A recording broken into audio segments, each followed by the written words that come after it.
বিসমিল্লাহির রহমানির রহিম। আসসালামু আলাইকুম ওয়া রাহমাতুল্লাহি ওয়া বারাকাতুহু।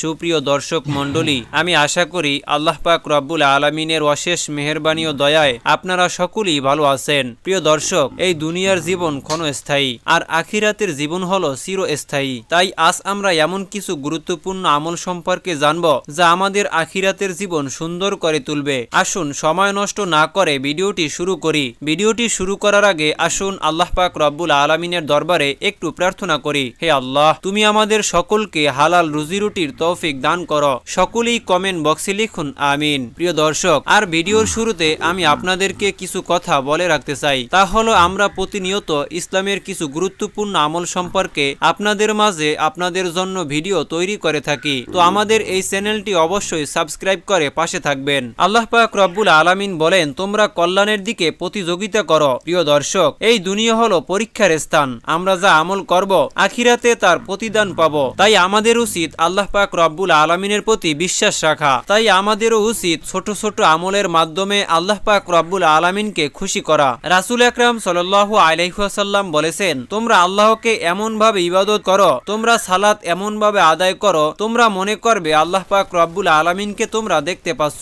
আর তোমাদের চিন্তা ধারণা যদি সেই রকম না হয়, তাহলে তুমি মনে করে নিবে যে আল্লাহ পাক রব্বুল আলামিন অবশ্যই তোমাকে দেখছে। আমাদেরকে রাসূল আকরাম সাল্লাল্লাহু আলাইহি ওয়াসাল্লাম এমন ভাবে আমল করতে বলছেন, আমাদের মনে করা উচিত যে আল্লাহ পাক রব্বুল আলামিন আমাদেরকে দেখছেন। তাই প্রিয় ভাই, আমলের সময় অত্যন্ত গুরুত্ব দিয়ে আমলটি করুন। আমল যত ছোটই হোক না কেন, সে আমলের প্রতিদান আল্লাহ পাক রব্বুল আলামিন অনেক বেশি দিয়ে থাকেন। সেই আমল প্রতিনিয়ত করলে আল্লাহ পাক রব্বুল আলামিনের কাছে বড়। প্রিয় ভাই, অল্প আমলই নাজাতের জন্য যথেষ্ট। আপনি যদি প্রতিনিয়ত একটু ছোট আমল করেন, ওই আমলটি যদি প্রতিনিয়ত করেন, তাহলে আল্লাহ পাক রব্বুল আলামিন আপনাকে ওই উসিলায় জান্নাত দান করবেন, আপনাকে ওই উসিলায় ক্ষমা করে দিবেন। প্রিয় ভাই, কিছু সহজ আমল রয়েছে যা রাসূল আকরাম সাল্লাল্লাহু আলাইহি ওয়াসাল্লাম সাহাবীদেরকে পালন করতে বলেছেন এবং খুব বিশেষভাবে বলেছেন। তাই আমি আপনাদেরকে সেই জায়গা থেকে কিছু কথা বলবো যেগুলো পালন করলে রাসূল আকরাম সাল্লাল্লাহু আলাইহি ওয়াসাল্লামের সুন্নত পালন করা হবে, যেগুলো পালন করলে আপনি রাসূল আকরাম সাল্লাল্লাহু আলাইহি ওয়াসাল্লাম এবং আল্লাহকে খুশি করতে পারবেন। তাই চলুন বেশি কথা না বাড়িয়ে ভিডিওটি শুরু করি। প্রতিদিন 10 বার সূরা ইখলাস পাঠ করুন। আমরা অনেকেই সূরা ইখলাস পাঠ করি। সূরা ইখলাস সবচেয়ে ছোট একটি সূরা। আপনাদের সুবিধার জন্য আমি একবার তেলাওয়াত করে শোনাচ্ছি। বিসমিল্লাহির রহমানির রহিম। কুল হুয়াল্লাহু আহাদ, আল্লাহুস সামাদ, লাম ইয়ালিদ ওয়া লাম ইউলাদ ওয়া লাম ইয়াকুল লাহু কুফুয়ান আহাদ। এর সাথে সাথে আপনি দোয়া ইস্তেগফার পাঠ করতে পারেন। আস্তাগফিরুল্লাহ আস্তাগফিরুল্লাহ এইভাবে পাঠ করতে পারেন।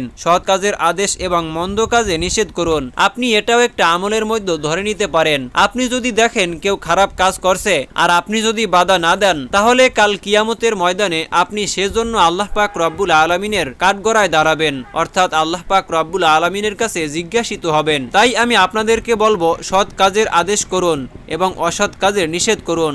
এটাও একটি আমল যা করলে আপনি আল্লাহ পাক রব্বুল আলামিনকে খুশি করতে পারবেন। রাসূল আকরাম সাল্লাল্লাহু আলাইহি ওয়াসাল্লাম বলেছেন, সব আনন্দ বিনষ্টকারী মৃত্যুকে বেশি বেশি স্মরণ করো। এটাও একটি আমল। আপনার মনে যদি আল্লাহ পাক রব্বুল আলামিনের ভয় না থাকে, তাহলে অবশ্যই আপনি খারাপ কাজে লিপ্ত হবেন।